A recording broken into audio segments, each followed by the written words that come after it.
Bismillahirrahmanirrahim. Assalamualaikum warahmatullahi wabarakatuh. Selamat pagi kawan-kawanku semuanya, kawan-kawan petani seluruh Nusantara. Berjumpa kembali dengan saya, tentunya masih di channel yang sama, yaitu di channel Pesona Desa, di mana channel ini masih terus mengupdate tentang seputar tanaman cabai, yaitu terutama cabai ori 212. Dan yang mana untuk kesempatan kali ini atau untuk yang akhir-akhir ini, channel ini mengupdate terus tentang pembudidayaan cabai ori 212 di lahan yang kedua ya kawanku. Jadi ini kondisinya lahan kedua kami, yang sebagian ada di bawah ini dan sebagian ada di atas sana ya kawanku. Sebelum lanjut ke videonya, seperti biasa saya ucapkan terima kasih kepada kawan-kawan yang selalu mendukung channel ini atau selalu mengikuti channel ini. Semoga channel ini bermanfaat untuk kawan-kawanku semuanya.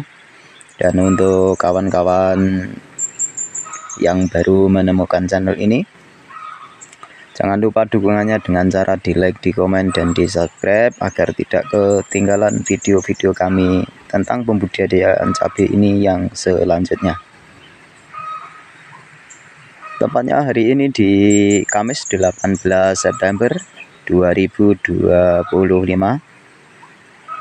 Saya update lagi ya kawanku, tanaman ini yang pertama kalinya setelah kemarin penanaman di 13 September 2025, hari Sabtu kemarin kita melakukan penanaman. Dan untuk kesempatan kali ini saya akan melakukan pengecoran yang pertama untuk tanaman ini ya kawanku.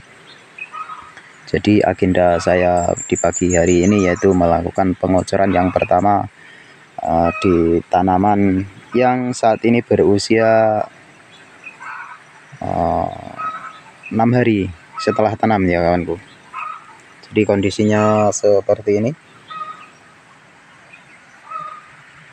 Jadi setelah penanaman belum melakukan apapun, dan saat ini akan saya lakukan pengocoran yang pertama. Namun sebelumnya kita lihat-lihat dulu tanaman ini kondisinya seperti apa.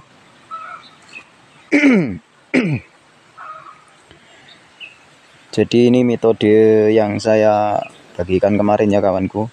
Jadi seperti ini penanamannya. Jadi di sana satu, di sini ada dua,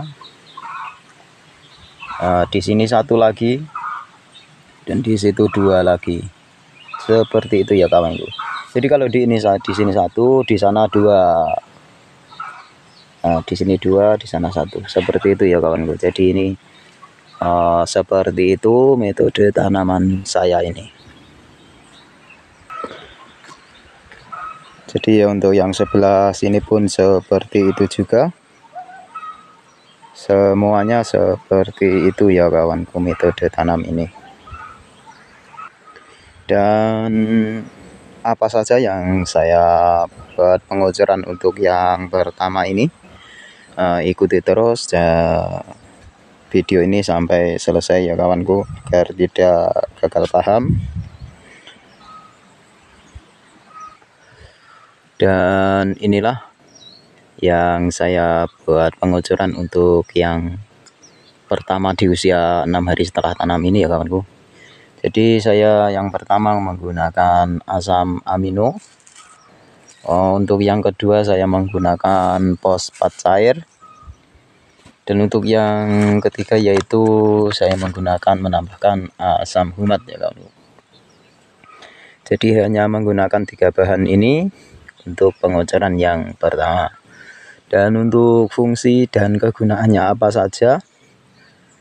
Jadi untuk yang pertama yaitu asam amino, seperti yang kawan-kawan ketahui, tanaman yang baru pindah tanam itu biasanya mengalami stres. Jadi untuk menanggulangi stresnya itu kita menggunakan asam amino ya kawanku. Dan untuk yang selanjutnya saya menggunakan fosfat cair. Sebenarnya yang penting fosfat ya kawanku. Seperti yang kita ketahui juga, kegunaan untuk fosfat ini memacu perakaran dan tunas, menebalkan dan berkuat daun, merangsang pertumbuhan bunga. Ini untuk generatif. Jadi yang saya utamakan di pertama ini, saya akan memacu perakaran dan tunas dulu ya kawanku. Itulah fungsi saya menggunakan fosfat,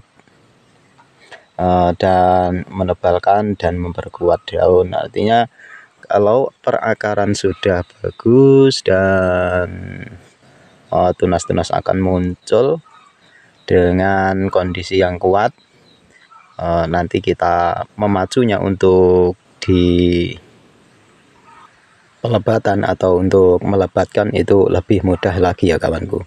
Dan kita juga menggunakan asam humat, yaitu untuk mengatur agar tanah kita selalu stabil ya kawanku.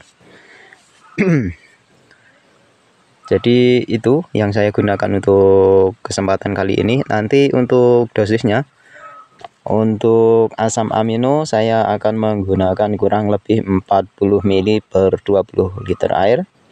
Untuk fosfatnya saya menggunakan sekitar 30 ml per 20 liter air, dan untuk asam humatnya hanya menggunakan 1 sendok karena ini masih yang pertama kali, hanya untuk menghilangkan stres dari pindah tanaman ini ya kawanku, untuk yang pertama ini.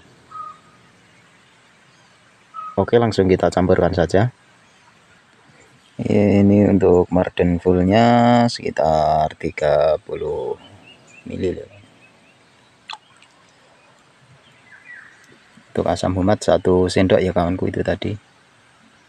Karena ini tadi lupa, takarannya ketinggalan di rumah, dan saya kira-kira saya memakai tutup asam amino ya. Ini ada 40 ml ini, sekitar 40 ml. Jadi saya menggunakan satu tutup asam amino untuk Marden full dan juga asam aminonya kawanku. Oke, langsung kita aduk dan kita masukkan.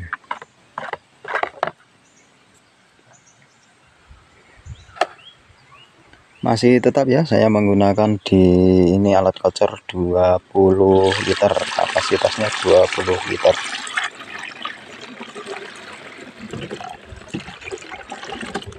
Oke, kemudian kita kasih air penuh. Terus kita kocorkan seperti ini ya kawanku. Jadi dosisnya sedikit-sedikit saja, karena akarnya pun kan masih belum dalam ya kawanku. Ini yang paling bagus itu untuk menghilangkan stresnya dulu. Nah, untuk kawan-kawan yang akan mengikuti seperti ini, untuk fosfat tidak harus fosfat cair ya kawanku. Bisa juga menggunakan fosfat yang lain seperti di Ultradap atau di merek-merek yang lain itu. Nah, yang dulu saya juga menggunakan Ultradap, dan kebetulan untuk saat ini, kemarin itu saya memberi fosfat cair, sebagian saya gunakan untuk menghilangkan atau memacu pertumbuhan tunas tanaman saya yang sudah besar itu, dan ini yang sebagian saya gunakan untuk ini. Mungkin itu ya kawanku yang saya sampaikan di kesempatan kali ini. Dan saya ingatkan kembali, seperti biasa, video ini saya buat bukan untuk menggurui kawan-kawan. Ini sifatnya hanya berbagi pengalaman, dan semoga kawan-kawanku semuanya, kawan-kawan petani semuanya, tanamannya juga bagus-bagus dan hasilnya pun maksimal. Mungkin cukup sekian dulu video yang saya sampaikan untuk kesempatan kali ini. Banyak kekurangan dari saya, mohon maaf, dan salam satu profesi bertani. Akhir kata, assalamualaikum warahmatullahi wabarakatuh.